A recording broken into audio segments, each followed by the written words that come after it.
And we need to set the stage for the Super Bowl. Last week, we talked about each team and how they performed in their respective championship games. But this right now, I want to make a case for both teams. Because both have great cases, in my opinion. Last year, I didn't give the Falcons even a slim chance to win. And I was pretty much wrong. But this year, both teams are playing well. Both teams are deserved. And both teams have advantages and disadvantages to discuss. The more obvious case, and the stronger one, is for the New England Patriots, who right now sit at 4.5-point favorites, which it's only at 4.5 to tempt people to bet Philly. I'm convinced New England's real edge is way more significant than that. And when it comes to sports, I have many cardinal rules, but this rule is commandment number 1. Always bet the traditional powerhouse until they lose. Because New England has achieved legend status. This is what I told you when I predicted Bama to win this year's national championship, despite being the number 4 seed and barely getting in. And let me tell you, I'm going to ride that horse as far as I can. I'm going to tell you this again in May. I'm going to tell you to bet the Warriors, even if they don't get the number 1 seed. Don't bet against the Jordan Bulls, Bama football, Tiger Woods, UCLA basketball, and New England is on that list, rightfully so. Are they on the back end of their run? Of course. But it's blasphemy to suggest that it's over. And thank God I don't hear that story from anyone. Nobody's trying to say that New England is over their run. New England's strongest case can be found on the sides of their helmet. The Patriots are the Patriots. It's that simple. The championship mentality is real. The legacy is real. The curses are real. The best arguing case for the New England Patriots is New England is New England. No specific player or coach, but the organization as a whole. The pedigree is reason number 1. Reason number 2, case number 2, has to do with specific players, Tom and Bill. We often hear about who's better comparatively, who's more responsible for their success. How about this take? Their legacies would be pretty damn close without each other. The exact number of Super Bowls wouldn't be exact, but the legacies might be. Let me ask you this question. If Jimmy Garoppolo was New England's starting quarterback all year long this year, do they win their division? Yes, they do. Do they get a first-round bye? Probably yes. Do they beat Tennessee in the second round? Yes. Do they beat Jacksonville with Jimmy G? Probably. Jimmy G is good. Very good. But who's to say that without Tom, they don't find somebody like Garoppolo? Belichick still has all those defenses, the Brewskis, the Ty Laws, the Rodney Harrisons. Belichick doesn't need Tom Brady to be considered an all-time great. That's the question we're asking. Go anywhere. Oh, who is better? Even people throw Robert Kraft into this discussion. They're missing the point. Separate, he's one of the best owners in the history of football. Belichick is one of the best coaches. Tom Brady's one of the best quarterbacks. That's it. End of story. And let's get into Tom Brady. He's a killer, man. Absolute killer. Not too many killers come around, especially at the quarterback position. Think about it. Peyton Manning was great. He wasn't a killer. Drew Brees is awesome. He doesn't have the killer mentality. Watch Tom Brady speak. Look at his mannerisms. The way he walks. He was cussing out cameramen taking the field last week. I don't know if anybody saw that. He is a bona fide killer. Not because of Bill Belichick. It's just who Tom Brady is. But that also helps. Oh, yeah. Well, it does help. Yeah. I mean, of course. All 3 of those guys, so professional, they just want to win. Oh, yeah. At any cost. Absolutely. But put Tom on any other team, and he still goes berserk in the stat book, right? Yeah. Peyton Manning, he played on awful teams. Drew Brees, the Saints have been dysfunctional. They've been great. They've been terrible. Great, terrible. That whole division fluctuates heavy. It doesn't matter, though. Tom Brady would still be great. It doesn't matter what team he's on. He would still be a beast. in the media room. He would still devour film.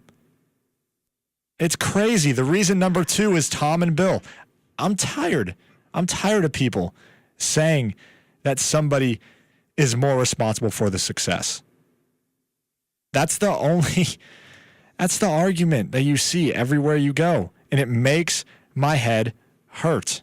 Tom Brady is an all-time great. Belichick is an all-time great. Nada. End of story. Reason number 2, again, is Tom and Bill. 2 of the best to ever do it. Reason number 3 to bet Patriots is because of who they're playing. Not the Eagles specifically, but Nick Foles. We talked about it last week when we discussed Case Keenum. Who's going to crack first and win? That was the big question. Minnesota versus Philly. Case Keenum versus Nick Foles. And Nick hasn't cracked yet. But if there was ever a time to crack, obviously it's now. And let me say this slowly.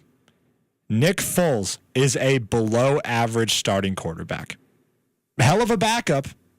I'd argue the best backup in the league now that Jimmy Garoppolo is a starter. But Nick Foles is not a great starter. This is not who he is. This is his 6th year in the NFL. We already know what he is. Every player in the NFL has established an identity by year 6 at least.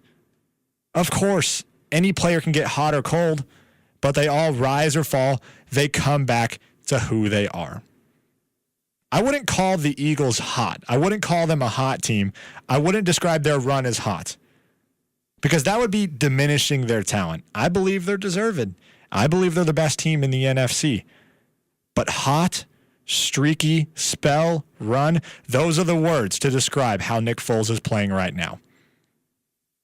But here's the good news for Philly. And reason number 1 for the Eagles, you don't need a great quarterback to win the Super Bowl.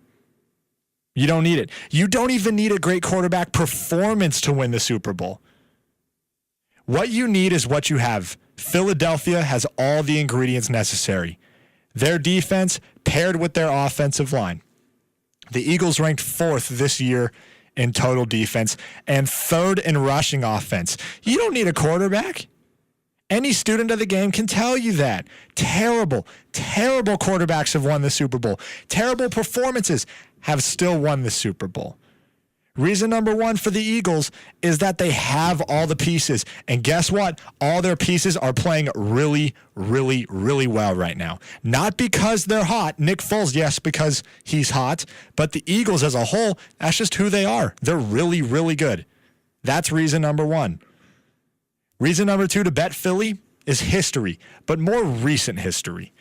Last year's Super Bowl, New England barely off a sequence of miracles and collapses won the game. Last week, New England had to come from behind to beat Jacksonville. That's the history I'm talking about. Atlanta didn't win, but they provided a blueprint. Jacksonville didn't win the game, but they poked some holes. New England is not perfect. Newsflash. They have been the beneficiary of luck. Great, outstanding luck. But they're older now, and they're probably not better than last year. The door to beat them is wide open. And one thing I believe is that miracles do run out eventually. Vinatieri's comeback and the kick, that was a miracle. That game was incredible against Carolina a long time ago. Malcolm Butler's interception, that was a miracle. Marshawn not running the ball, that was incredible. Last year's comeback, again, a miracle. We talked about it last week. The Patriots often need incredible things to happen for them to win these games. I believe that Philly has as good a chance as any opponent New England has faced during their Super Bowl runs. And coming this Sunday, we're going to see it. I believe. Now, let me say this. Last year's game itself, it doesn't get any better. No, it doesn't get any better. And saying that this game is going to be better, I'd be wrong. Right? But what I'm trying to say here is that on paper, This game is one of the best matchups we've seen in recent Super Bowl memory. The best team in the AFC playing very well. The best team in the NFC playing really well. And I think the Eagles are going to win. I am breaking my cardinal sin, my rule number one. On these airwaves right now, I am predicting the Eagles. That's good because I predict the Patriots. Now, and I don't have a great argument. They're the favorites. New England are the favorites. Rightfully so. But here's what I believe about New England, is that they need these amazing, amazing things to win each football game. Granted, the games that they've lost, both to the Giants, amazing things have happened. The David Tyree catch on the helmet, that secured the game. And then the Mario Manningham catch on the sidelines, that was incredible as well. So every time the Patriots are in a Super Bowl, something amazing happens, right? They always provide something spectacular. But the evidence is there. They don't blow anybody out of the water in Super Bowls, and that is not going to change come this Sunday. The Eagles are going to make this game really, really close. I believe that Nick Foles will not crack. Jacksonville did something to New England. They really did. And so did Atlanta. And I think Philly will capitalize on what they did, and I think Philly will finish the job. That's it. They got an incredible defense. They have an incredible offensive line. They have a great, great running offense. And they've won games they're not supposed to win.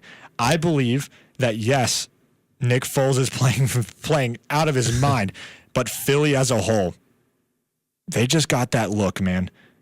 They're playing incredible. They beat Minnesota, and I think they're going to beat New England as well. Coming up next, it's called It's Worth Mentioning. Stay with us. This is Triple A.